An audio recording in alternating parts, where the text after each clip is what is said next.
Imagine this, your crush of many years suddenly tells you she's moving away, and when you chase after her, you end up in another world and accidentally marry her in front of an entire kingdom. Oh, and now you have to marry four more princes to save the world. Yup, welcome to Tales of Wedding Rings.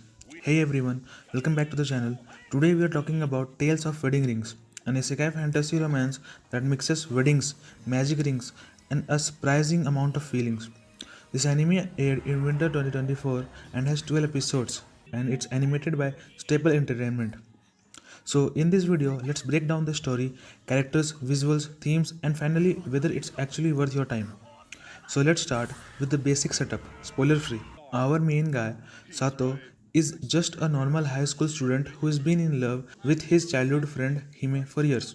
One day, she suddenly announces she's going back home. I'm in love with. Grandpa and I are moving away.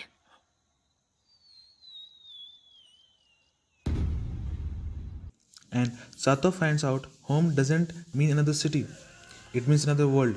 He jumps through a portal after her, crashes her arranged marriage, and thanks to one kiss from Hime, he becomes the legendary Ring King, who's supposed to save the world from the Abyss King. The twist is to get his full power, he has to marry four more princes from different kingdoms, each with their own magic ring. So the story becomes part isekai adventure, part fantasy road trip, and part chaotic multi-marriage romance.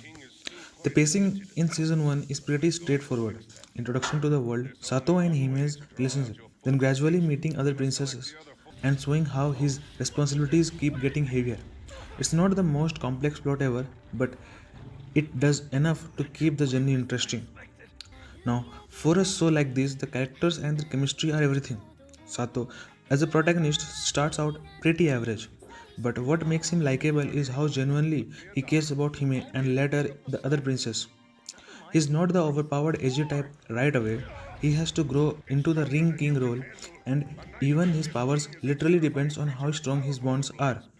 Hime is the emotional core of the show. She is the princess with a duty, but also a girl who doesn't want to lose Sato. Her jealousy, her insecurities, and her affection feel surprisingly real, especially when she has to accept the idea that the guy she loves will be marrying other girls for the sake of the world. Then we have the other ring princesses, Earth, Water, Wind, Fire, each one with a different design, personality, and kingdom behind her. They are not super deep, but they do more than just stand there as harem checkboxes. Each new marriage brings drama.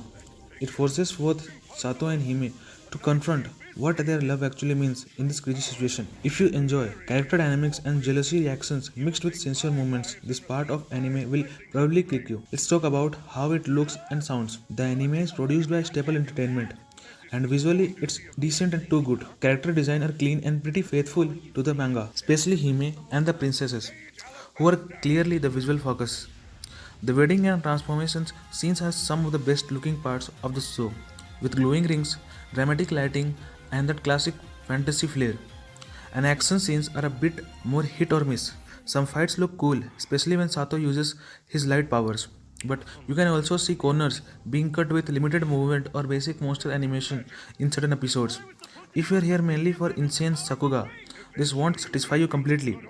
On the audio side, the opening and background music fit the fantasy romance vibe well, and the Japanese cast does a solid job selling the emotions, especially Sato and Hime's more vulnerable scenes. And yes, the show absolutely has fan service. The camera does not ignore the princesses, and there are plenty of suggestive moments, but it's not as wild as some pure ichi shows. It's more like spicy fantasy romance than straight up comedy ichi. Whether that's a plus or minus depends on your taste. What actually makes Tales of Wedding Rings a bit different is how it treats love and responsibility. Instead of being about a guy collecting girls just because he is the main character, the story constantly reminds you that his power comes from genuine bonds and commitment. Sato isn't trying to build harem for fun, he's forced into this role to fight a huge threat, and that brings guilt, pressure, and real emotional conflict. So, the Tales of Wedding Rings is worth watching if you're looking for a fantasy sekai with a strong romantic core, a protagonist who is driven by a love rather than ego, multiple princesses with different vibes and worlds, then this anime is definitely at least worth a try.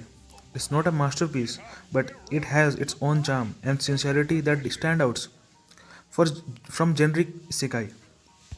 On the downside, the pacing can feel rushed at times. Fights are visually average, and the tone can be uneven. If you hate fan service or harem setups, on principle, this will probably annoy you more than to impress you. But that's just my take on Tales of Wedding Rings. Now it's your turn. Have you watched it? Which princess is your favorite so far? And do you think the whole multiple marriages to save the world idea works, or does it cross the line for you? Let me know in the comments. I'll be checking them out. If you enjoyed this video, don't forget to like, subscribe, and ring the bell so you don't miss the next review. Thanks for watching, and I'll see you in the next one.